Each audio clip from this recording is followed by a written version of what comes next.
दिसंबर का महीना था और शीतलपुर गांव कड़ाके की ठंड से ठिठुर रहा था।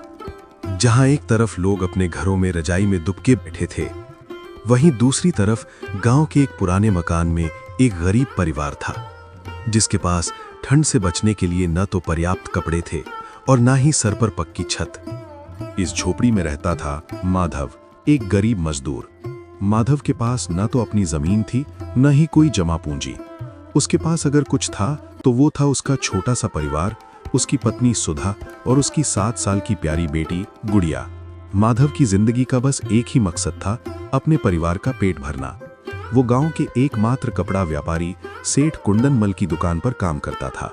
सेठ कुंदनमल जितना अमीर था, उतना ही क्रूर और निर्दयी भी। माधव काम पर जाने के लिए तैयार हो रहा था, गुड़िया दौड़ कर आती है। पापा, पापा रुकिए ना। क्या हुआ मेरी गुड़िया, आज इतनी सुबह सुबह क्या बात है? पापा, आपको पता है ना 8 दिन बाद क्या है? 8 दिन बाद? क्या है 8 दिन बाद? मुझे तो याद नहीं आ रहा। पापा, आप हमेशा भूल जाते हो। 8 दिन बाद मेरा हैप्पी बर्थडे है। मेरी सारी सहेलियां बोलती हैं कि मेरे पास नए कपड़े नहीं हैं, वो सब मेरा मजाक उड़ाती हैं। पापा, क्या आप इस बार मेरे लिए एक सुंदर सा फ्रॉक ला दोगे, एकदम परी जैसा? फिर कोई मुझे नहीं चिढ़ाएगा। बेटी की मासूम बात सुनकर माधव का दिल बैठ गया। वो मन ही मन सोचने लगा, हे भगवान, ये कैसी जिंदगी दी है तूने। मैं अपनी फूल सी बच्ची का एक छोटा सा सपना भी पूरा नहीं कर सकता। 8 दिन बाद जन्मदिन है और मेरी जेब में एक फूटी कौड़ी भी नहीं है। मैं कैसा बाप हूँ, मेरी बच्ची ने आज तक कभी कुछ नहीं मांगा, आज एक फ्रॉक मांग रही है और मैं उसे वो भी नहीं दे सकता। नहीं, इस बार मैं ऐसा नहीं होने दूंगा। मेरी प्यारी गुड़िया, मुझे याद है तेरा जन्मदिन, मैं बस मजाक कर रहा था। तू देख लेना, इस बार तेरे जन्मदिन पर मैं तेरे लिए दुनिया का सबसे सुंदर फ्रॉक लाऊंगा। ऐसा फ्रॉक जो किसी के पास नहीं होगा। बस अब खुश? सच पापा? थैंक यू पापा, आप दुनिया के सबसे अच्छे पापा हो। बेटी को वादा तो कर दिया, लेकिन माधव का दिल घबरा रहा था। वो भारी कदमों से सेठ कुंदनमल की दुकान पर पहुंचा। ये दुकान बाहर से तो कपड़ों का शोरूम लगती थी,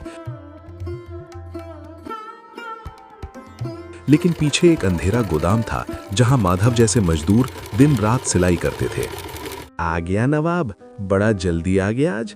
घड़ी देखी है, पूरे 5 मिनट लेट है तू। अगर कल से 1 मिनट भी लेट हुआ तो दिहाड़ी काट लूंगा। मालिक, माफ कर दीजिए, वो घर से निकलते वक्त। चुप, मुझे बहाने नहीं सुनने। सुन, वो शहर के बड़े व्यापारी रंजीत सिंह का जो ऑर्डर आया है याद है ना? 200 पीस चाहिए उन्हें, और वो भी 4 दिन के अंदर। ये बहुत बड़ी डील है, अगर एक भी गलती हुई तो तेरी चमड़ी उधेड़ दूंगा। जा, अंदर जा और मशीन पर लग जा, सांस लेने का भी वक्त नहीं है तेरे पास। माधव चुपचाप सिर झुकाकर अंदर गोदाम में चला गया। वहां और भी मजदूर थे, लेकिन सेठ सबसे ज्यादा माधव को ही परेशान करता था, क्योंकि वो सबसे सीधा और गरीब था। माधव मशीन पर बैठा और काम शुरू कर दिया। मशीन की खटखट आवाज के साथ उसका पसीना बहने लगा। घंटे बीतते गए, दोपहर हो गई। दोपहर को सेठ का नौकर रामू चाय लेकर आया। माधव की जीभ सूख रही थी, उसे उम्मीद थी कि 1 कप चाय मिल जाएगी तो थोड़ी ताकत आ जाएगी। रामू ने बाकी दोनों मजदूरों को चाय दी, लेकिन माधव के पास से सीधा निकल गया। अरे भाई रामू, मेरी चाय? परसों भी तुम भूल गए थे, आज भी नहीं दी? ओहो, चाय चाहिए इनको। सेठ जी ने सख्त मना किया है, बोले हैं ये माधव कामचोर है, काम कम करता है और बातें ज्यादा। बढ़ाया 10 रुपए की चाय पीने वाला। जा अपना काम कर, तेरे लिए कोई चाय वाय नहीं है। माधव का अपमान हुआ, लेकिन वो घूंट पीकर रह गया। उसे अपनी बेटी का चेहरा याद आया और वो फिर से काम में जुट गया। शाम हो गई। माधव काम खत्म करके सेठ के पास अपनी दिहाड़ी लेने गया। मालिक, आज का काम पूरा हो गया, मेरी दिहाड़ी दे दीजिए। और मालिक, आपका नौकर रामू, वो बहुत बदतमीजी करता है, कहता है आपने चाय के लिए मना किया है। हाँ, मैंने ही मना किया है। क्या गलत कहा उसने? काम क्या करता है बे? मशीन पर बैठा बैठा ऊँगता रहता है। चाय चाहिए तुझे? अगर चाय पिएगा तो पैसे कटेंगे। ले, पकड़ अपने 100 रुपए, और ज्यादा चटर पटर की तो कल से ये भी नहीं मिलेंगे। सेठ ने 100 का नोट माधव के मुंह पर फेंकने वाले अंदाज में दिया। पूरे दिन की मेहनत की कीमत सिर्फ 100 रुपए। इस महंगाई में 100 रुपए में घर चलाना मुश्किल था। फ्रॉक तो बहुत दूर की बात थी, लेकिन माधव के पास कोई और रास्ता नहीं था। पूरे इलाके में कपड़ों की सिलाई का काम सिर्फ इसी सेठ के पास था। अगर यहाँ से नौकरी गई तो उसका परिवार भूखा मर जाएगा। माधव थका हारा घर पहुंचा। जी, आप आ गए, हाथ मुंह धो लीजिए। पर एक बात बतानी थी, घर में कल के लिए राशन बिल्कुल नहीं बचा है। आज तो जैसे तैसे बना लिया है, पर कल सुबह के लिए आटा तक नहीं है। पापा आप आ गए, मेरे लिए कुछ लाए? नहीं बेटा, आज दुकान बंद हो गई थी, पर तेरा बर्थडे याद है मुझे, खाना खा ले। रात को जब गुड़िया सो गई, माधव और सुधा जमीन पर बैठे बातें कर रहे थे। चिराग की रोशनी मध्यम थी, बिल्कुल उनकी उम्मीदों की तरह। सुधा, मैं क्या करूं? गुड़िया का जन्मदिन आ रहा है, मैंने उसे वादा तो कर दिया, पर जेब खाली है। 100 रुपए में 2 वक्त की रोटी मुश्किल से होती है, फ्रॉक कहाँ से लाऊंगा? जी, आप हिम्मत मत हारिए, भगवान सब देख रहे हैं। वो कहते हैं ना, जिसके इरादे नेक होते हैं उसका साथ भगवान जरूर देते हैं। आप बस अपनी मेहनत करते रहिए, ये बुरा वक्त भी कट जाएगा।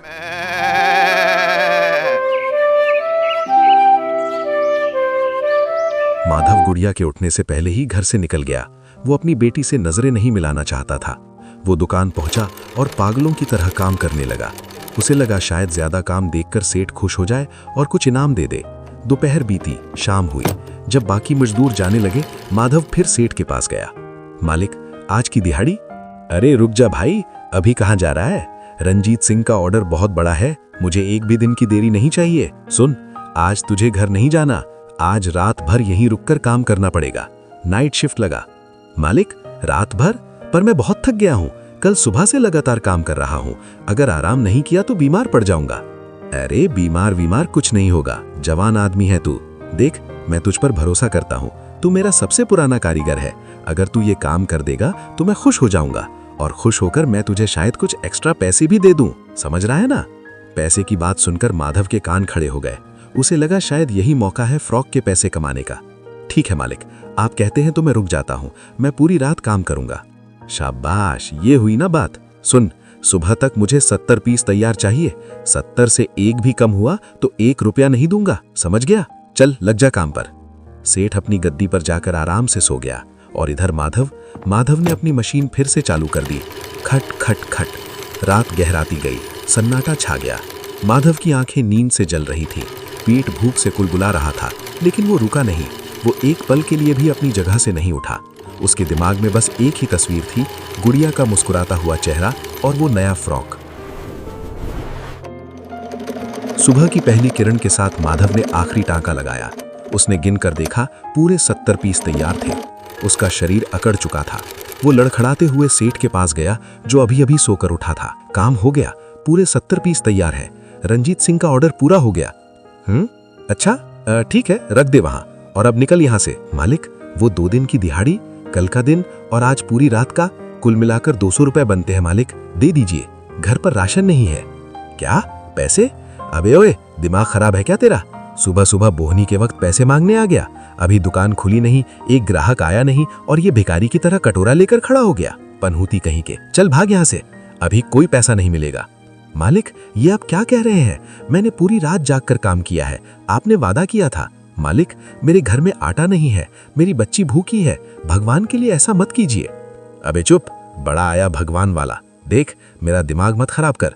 अगर तुझे तेरे पैसे चाहिए तो अभी चुपचाप घर जा, सो जा, और ठीक 2.5 घंटे बाद वापस दुकान पर आ जाना काम करने। अगर तू 2.5 घंटे में वापस नहीं आया तो मैं तेरी पिछली सारी पगार काट लूंगा, 1 रुपया नहीं दूंगा, और अब अगर एक शब्द भी बोला तो धक्के मारकर निकाल दूंगा।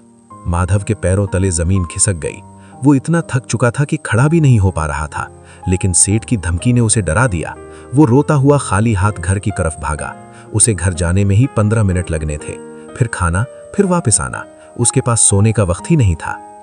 माधव घर पहुंचा, सुधा उसे देखकर घबरा गई कि लाल थी, चेहरा पीला पड़ चुका था। जी, आप ठीक तो हैं? रात भर कहाँ थे? मैंने कितनी चिंता की। सुधा, मैं सेठ ने पैसे नहीं दिए, उसने कहा है 2.5 घंटे में वापस काम पर आ जाओ, वरना पैसे काट लेगा। मुझे जल्दी से कुछ खाने को दे दो, मुझे सोना है, बस थोड़ी देर सोना है। जी, खाना तो बना ही नहीं है, राशन नहीं था, बस मुन्नी के लिए जो बिस्कुट रखे थे वो हैं, और गर्म पानी है। अगर मैं अभी खाना बनाने बैठूंगी तो 1 घंटा लग जाएगा। आप ये बिस्कुट खा लीजिए और पानी पी लीजिए। माधव ने कांपते हाथों से वो सूखे बिस्कुट खाए और गर्म पानी पिया। वो बिस्तर पर गिरते ही सो गया। सुधा उसके पास बैठी रही। 2 घंटे बीत गए। सुधा ने घड़ी देखी। जी उठिए, वक्त हो गया है। अगर आप लेट हुए तो सेठ गुस्सा करेगा। हाँ, क्या? कितना टाइम हुआ? अरे बाप रे, सिर्फ 15 मिनट बचे हैं। तुमने मुझे पहले क्यों नहीं उठाया? आप बहुत गहरी नींद में थे। अब जल्दी जाइए, मैं मुन्नी का ख्याल रखूंगी। माधव भूखा प्यासा अधूरी नींद में फिर से भागा। वो पागलों की तरह दौड़ रहा था। जैसे ही वो दुकान के दरवाजे पर पहुंचा, सेठ घड़ी देख रहा था। सिर्फ 1 मिनट बाकी था। अरे यार, ये आ गया। मैंने तो सोचा था लेट होगा तो इसके पैसे मार लूंगा। बड़ा ढीठ है ये। आ गया, बाल बाल बच गया तू। चल जा अंदर, मशीन इंतजार कर रही है। माधव फिर से काम पर लग गया, लेकिन उसका शरीर जवाब दे रहा था। उसकी आंखें अपने आप बंद हो रही थीं। लगभग 3 घंटे बीत गए। मशीन चल रही थी, खट खट खट। अचानक माधव को एक झपकी आई। उसका सिर लुढ़का और मर गया। ये क्या हो गया? झपकी लगते ही माधव का हाथ मशीन के नीचे आ गया और एक मोटी सुई उसकी उंगली के आर पार हो गई। खून की धार फूट पड़ी। माधव दर्द से तड़पने लगा। सेठ दौड़ कर आया, लेकिन उसे माधव की नहीं, काम की चिंता थी। अरे क्या कर दिया तूने? देख, खून से कपड़ा खराब मत कर देना। रामू, ए रामू, जल्दी आ, इसकी सुई निकाल। नौकर ने सुई निकाली। माधव का दर्द असहनीय था, लेकिन सेठ ने उसे पट्टी भी नहीं बांधने दी। चल चल, नौटंकी मत कर, कपड़ा दबा ले, खून बंद हो जाएगा। और सुन, काम नहीं रुकना चाहिए। रंजीत सिंह का माल तैयार करना है। एक तू ही है जो ये डिजाइन बना सकता है। अगर तूने काम रोका तो 1 पैसा नहीं मिलेगा। जा, लग जा वापस। मालिक, बहुत दर्द हो रहा है, हाथ नहीं चल रहा, थोड़ी देर आराम कर लो। आराम? हरामखोर, यहां मैं पैसे बांटने के लिए बैठा हूं क्या? काम करना तो कर, वरना निकल जाए यहां से, मुझे कोई फर्क नहीं पड़ता। माधव ने अपने आंसू पोंछे और खून से सने हाथ से फिर से मशीन चलानी शुरू कर दी। ये एक बाप की मजबूरी थी, जो अपनी बेटी के जन्मदिन के लिए अपने खून को भी पानी की तरह बहा रहा था। लेकिन उसे नहीं पता था कि जिस सेठ के लिए वो इतना कर रहा है, वो सेठ उसके साथ क्या करने वाला है। शाम हो गई। माधव का शरीर टूट चुका था। वो लड़खड़ाते कदमों से सेठ कुंदनमल के पास गया अपनी दिहाड़ी मांगने। माधव, गरीब पिता। मालिक, शाम हो गई, आज का काम भी पूरा हो गया। मेरी कल की, रात की और आज की मिलाकर कुल 300 रुपए दिहाड़ी हो गई है। मालिक, अब तो दे दीजिए। 7 दिन बाद मेरी बेटी का जन्मदिन है।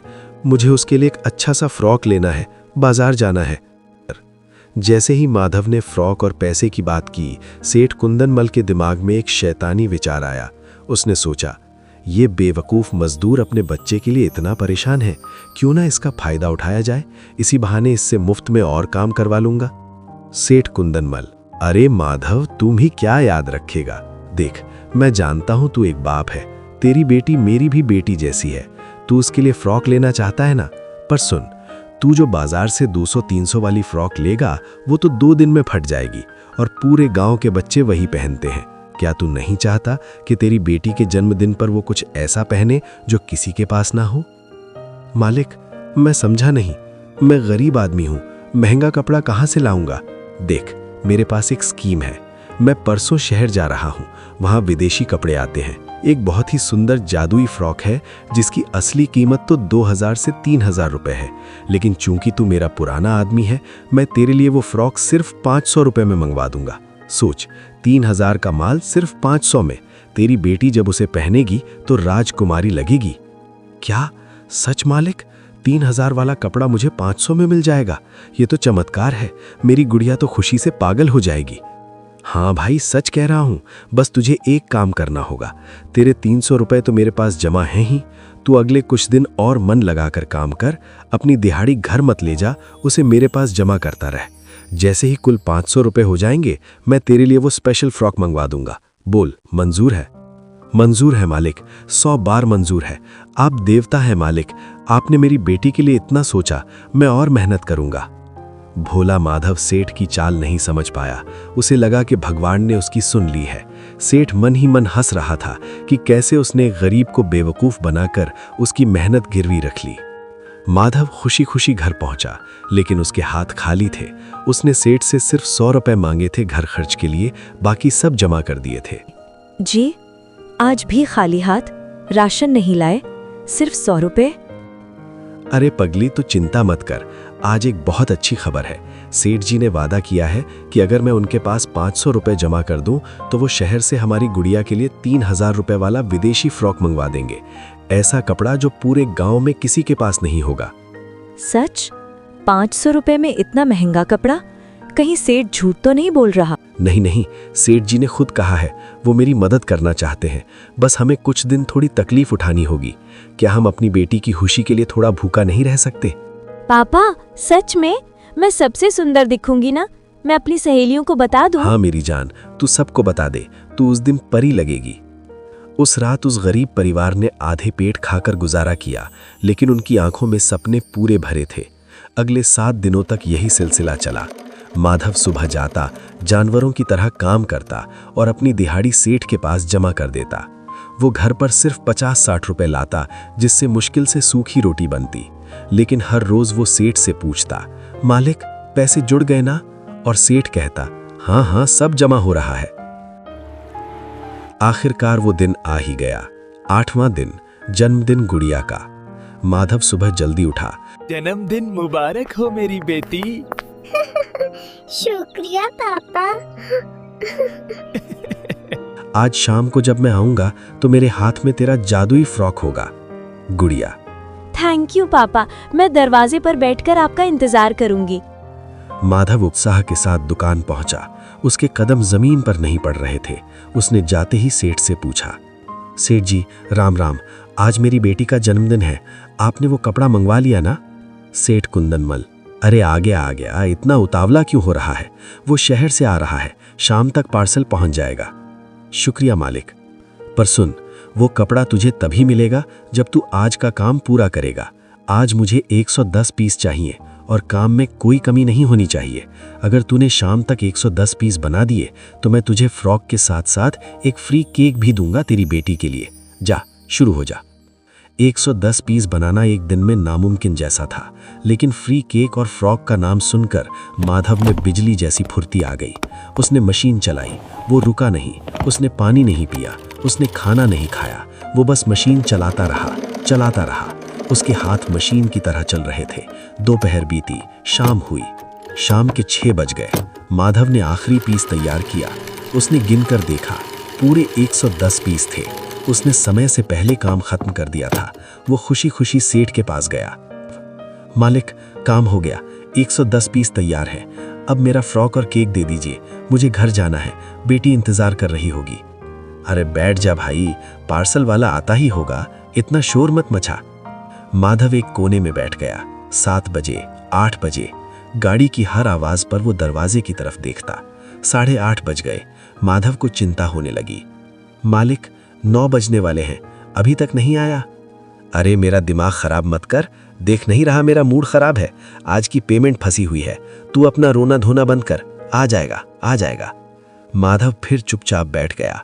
9:30 बजे, फिर 10 बजे, दुकान बढ़ाने का वक्त हो गया पर शटर गिराने लगे। अब माधव से रहा नहीं गया, वो सेठ के पैरों में गिर पड़ा। सेठ जी, 10 बज गए हैं, दुकान बंद हो रही है, मेरी बेटी भूखी मेरा इंतजार कर रही है, अब तो दे दीजिए वो कपड़ा, आप कह रहे थे शाम को आ जाएगा। सेठ कुंदनमल, कपड़ा? विदेशी फ्रॉक? अरे ओ गरीब, तूने अपनी शक्ल देखी है शीशे में? तेरी औकात है 3000 का कपड़ा लेने की? तू सच में सोच रहा था कि मैं तेरे लिए शहर से कपड़ा मंगवाऊंगा? मालिक, ये आप क्या कह रहे हैं? मैंने अपने खून पसीने के 500 रुपए जमा किए हैं, आपने वादा किया था। वादा? कैसा वादा? अरे वो तो तुझे काम पर लगाए रखने का तरीका था।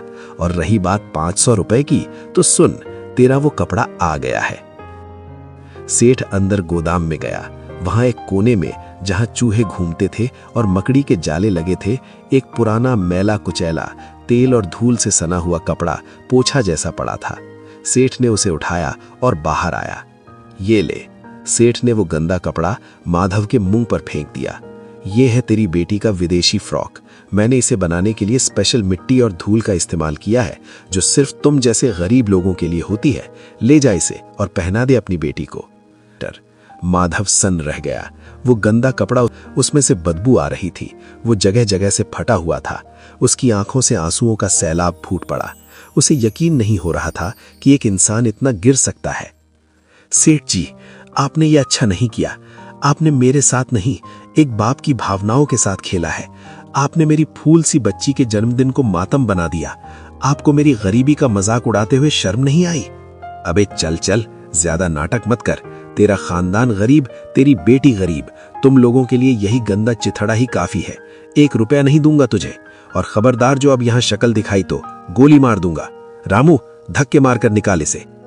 आंसुओं के बीच गुस्से से, ठीक है सेठ, आज तूने मुझे निकाला है, लेकिन याद रखना, भगवान की लाठी में आवाज नहीं होती। मैं तुझे श्राप देता हूं सेठ कि जिस घमंड में तू आज अंधा हो गया है, एक दिन यही दुकान, यही दौलत सब मिट्टी में मिल जाएगी, तू बर्बाद हो जाएगा। निकल यहां से भिखारी। रात के 10:30 बज चुके थे। चारों तरफ सन्नाटा था। माधव के हाथ में वो गंदा कपड़ा था और जेब खाली थी। वो वहीं फूट फूट कर रोने लगा। माधव खुद से, मैं कैसे घर जाऊं? मेरी गुड़िया दरवाजे पर बैठी होगी, वो पूछेगी पापा मेरा फ्रॉक कहाँ है, तो मैं उसे ये गंदा पोछा दिखाऊंगा। मैं मर क्यों नहीं जाता? माधव आत्महत्या करने का सोचने लगा।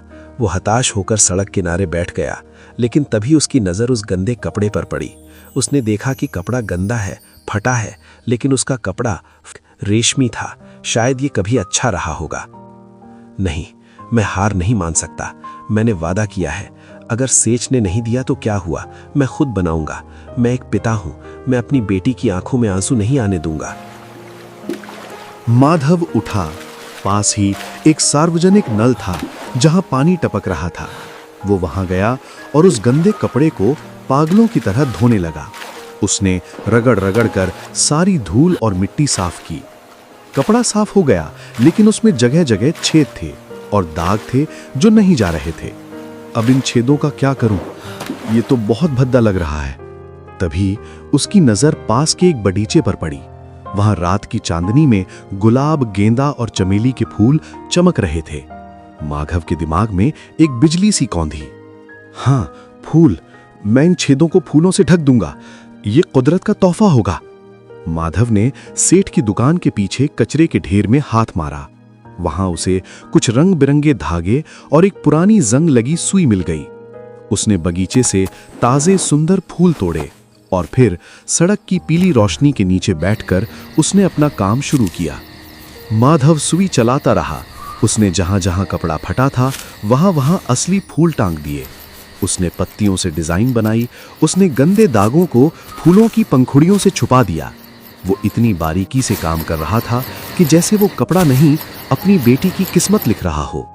फूलों को उसने ऐसे सिला कि वो गिरे नहीं और ना ही मुरझाएं। बस थोड़ा और, मेरी गुड़िया सबसे सुंदर दिखेगी। ये फ्रॉक सेठ के पैसों से नहीं, एक बाप के प्यार और कुदरत के आशीर्वाद से बन रही है। रात के 4 बज गए, लेकिन जब उसने कपड़ा उठाकर देखा तो वो हैरान रह गया। वो अब एक गंदा चीथड़ा नहीं था। वो फूलों से लदा एक ऐसा अद्भुत लिबास बन चुका था जिसकी खुशबू और खूबसूरती के सामने दुनिया के महंगे से महंगे कपड़े भी फीके थे। माधव दौड़ता हुआ घर की तरफ भागा। जब वो घर पहुंचा तो देखा कि दरवाजा खुला था। गुड़िया दरवाजे की तरफ मुंह करके सोई थी। वो अपने पापा का इंतजार करते करते सो गई थी। हे भगवान, ये क्या है? इतनी खुशबू! ये तो स्वर्ग का कपड़ा लग रहा है। सुधा, सेठ ने मुझे धोखा दिया। उसने मुझे गंदा चीथड़ा दिया था, लेकिन मैंने हार नहीं मानी। मैंने रात भर जागकर इसे फूलों से सजाया है। देखो, ये दुनिया में एक ही है। दोनों ने प्यार से गुड़िया को उठाया। गुड़िया, उठो बेटा, देख तेरा पापा आ गया और तेरा जादुई फ्रॉक भी आ गया। पापा? फ्रॉक? कपड़ा देखकर उसकी आंखें फटी रह गईं। वाह पापा, ये तो फूलों वाला फ्रॉक है। इसमें से खुशबू आ रही है। ये तो परियों का ड्रेस है। थैंक यू पापा, आई लव यू। गुड़िया ने वो फ्रॉक पहनी। वो सचमुच किसी वन देवी या परी जैसी लग रही थी। फूलों के रंग उसके चेहरे की मुस्कान से मिल रहे थे। माधव और सुधा की आंखों में आंसू थे, लेकिन ये खुशी के आंसू थे। उन्हें नहीं पता था कि ये फूलों वाली फ्रॉक उनकी जिंदगी हमेशा के लिए बदलने वाली है। गुड़िया उस फूलों वाली ड्रेस में किसी स्वर्ग की परी से कम नहीं लग रही थी। ताजे गुलाब, गेंदा और चमेली ने उस गंदे चीथड़े को एक ऐसे लिबास में बदल दिया था जिसकी कल्पना किसी बड़े फैशन डिजाइनर ने भी नहीं की होगी। माधव की जेब में घर के बचे हुए सिर्फ 60 रुपए थे, लेकिन वो अपनी बेटी की खुशी के लिए उसे बाहर घुमाना चाहता था।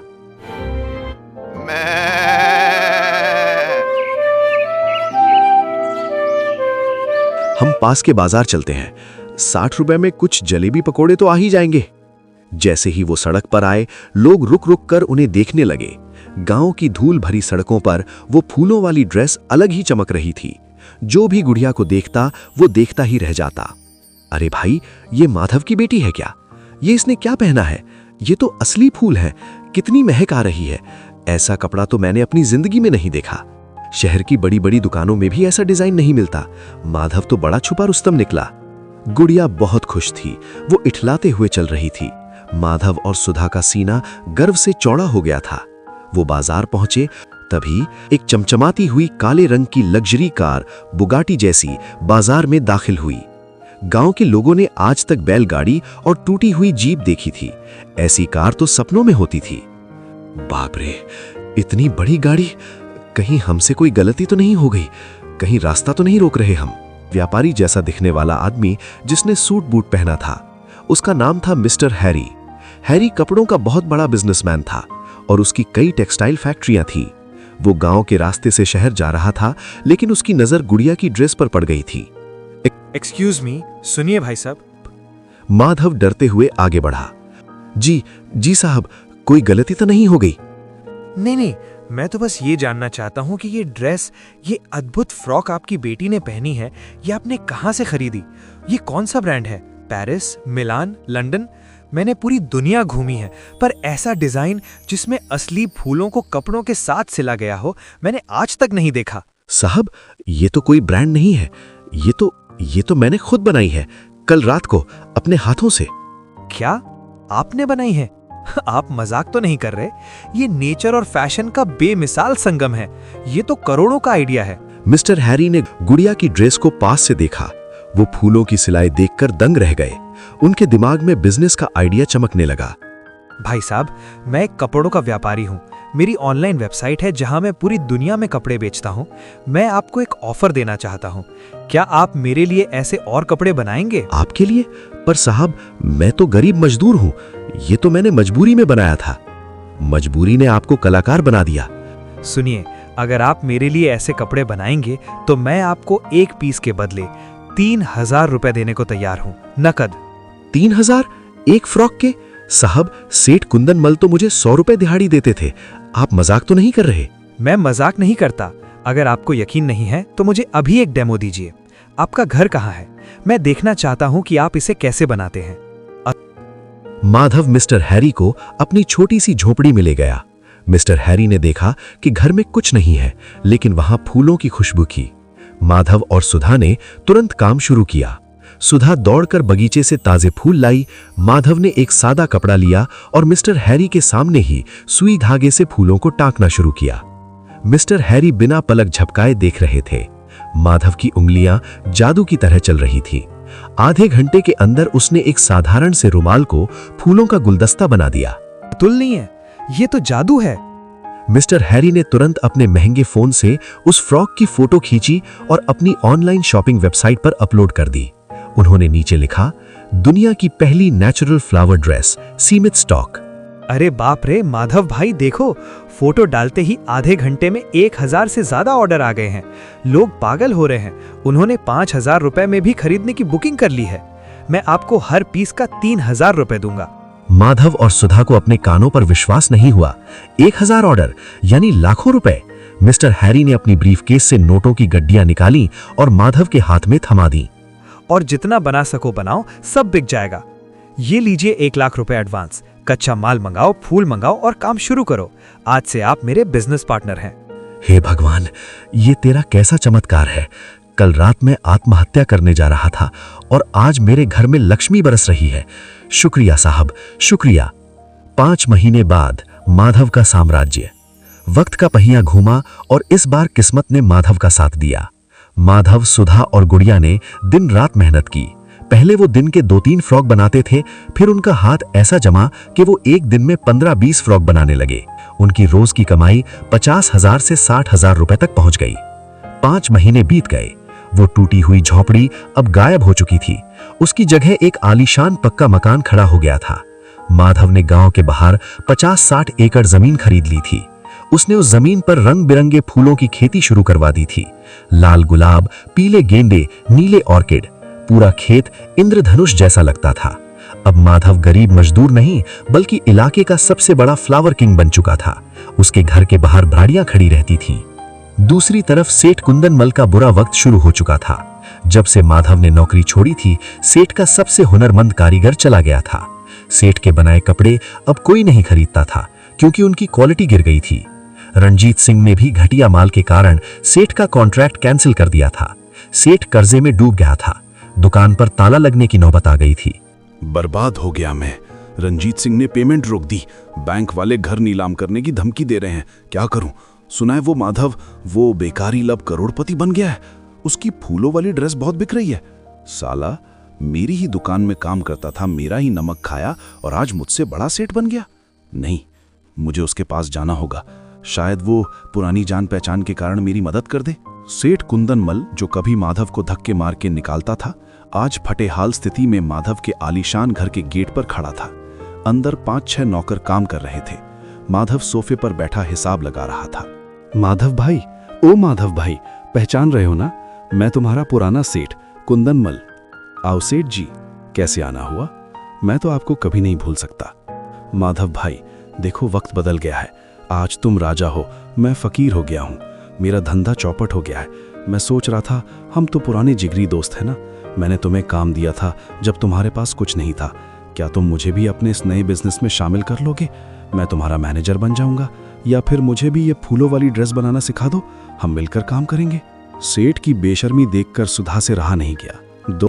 दोस्त? जिगरी दोस्त? वाह सेठ जी, आपकी याददाश्त बहुत कमजोर है। क्या आपको वो 500 रुपए याद है जो आपने हमारी मेहनत के हड़प लिए थे?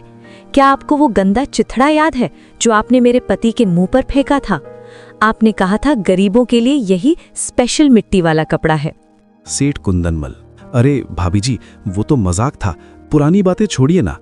मजाक नहीं था सेठ जी, वो एक बाप की बद्दुआ थी। और देखिए, सुधा ने कमरे की तरफ इशारा किया। सेठ ने मुड़कर देखा। गुड़िया का कमरा खुला था। वो कमरा किसी महल जैसा सजा था। वहां एक नहीं बल्कि सैकड़ों तरह तरह के फूलों वाले फ्रॉक टंगे थे, हर रंग, हर डिजाइन का फ्रॉक। वो कमरा माधव की कामयाबी का जीता जागता सबूत था। जिस एक फ्रॉक के लिए आपने हमें जलील किया था, आज मेरी बेटी के पास वैसे 1000 फ्रॉक हैं। और आप आज उसी भिखारी की चौखट पर भीख मांगने आए हैं। सुधा की कड़वी बातें और माधव की रईसी देखकर सेठ का दिमाग फिर गया। उसे अपनी बर्बादी और माधव की कामयाबी हजम नहीं हुई। ईर्ष्या या जेलसी ने उसे पागल बना दिया। उसकी नजर पास ही मेज पर पड़े फल काटने वाले चाकू पर पड़ी। इससे पहले कि कोई कुछ समझ पाता, सेठ ने वो चाकू उठाया और दौड़कर खेल रही गुड़िया को पकड़ लिया। गुड़िया, बेटी। पापा बचाओ, ये अंकल गंदे हैं। गुड़िया, सेठ ये क्या कर रहे हो? छोड़ो मेरी बेटी को। बच्चे से दुश्मनी कैसी? पीछे हटो, सब पीछे हटो, वरना इसका गला काट दूंगा। सालो, तुम लोग अमीर बन गए और मैं सड़क पे आ गया। माधव, मुझे अभी के अभी बता कि ये फूलों वाला कपड़ा तू कैसे बनाता है, इसका राज क्या है, और मुझे अपनी सारी दौलत दे दे, वरना आज इसकी बेटी आखिरी दिन होगा। सेठ जी, भगवान के लिए ऐसा मत करो, मैं सब दे दूंगा, जो चाहिए ले लो, पर मेरी बच्ची को छोड़ दो, वो मासूम है। चुप, मुझे अभी के अभी 10 लाख रुपए और इस बिजनेस के कागज चाहिए, जल्दी कर। हाथ जोड़े खड़ा था, कांप रहा था, लेकिन घर के पीछे काम कर रहे मजदूरों ने यह शोर सुन लिया था। उन्होंने चुपके से पुलिस को फोन कर दिया था। सेठ अपनी धुन में चिल्ला रहा था। उसे बाहर की सायरन की आवाज सुनाई नहीं दी। कुछ ही मिनटों में पुलिस इंस्पेक्टर। रुको, पुलिस, चारों तरफ से घेर लो। सेठ कुंदनमल, चाकू नीचे फेंको वरना गोली मार दूंगा। पुलिस? नहीं, मैं तो बस। पुलिस को देखते ही सेठ का हौसला टूट गया। पुलिस वालों ने तुरंत सेठ को दबोच लिया और हथकड़ी पहना दी। कुंदनमल, तुम्हें बच्चे की जान लेने की कोशिश, जबरन वसूली और ब्लैकमेलिंग के जुर्म में गिरफ्तार किया जाता है। तुम्हारे पुराने कारनामों की भी खबर मिली है।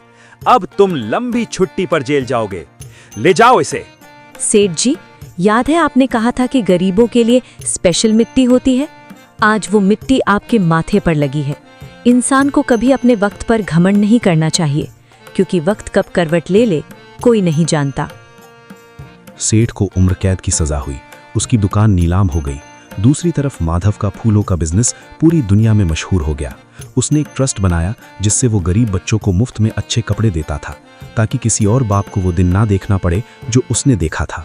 दोस्तों, ये कहानी हमें सिखाती है कि अगर नीयत साफ हो और मेहनत सच्ची हो तो एक गंदे चिथड़े पर भी फूल खिल सकते हैं, और अगर नीयत में खोट हो तो महलों में रहने वाले भी सड़क पर आ जाते हैं।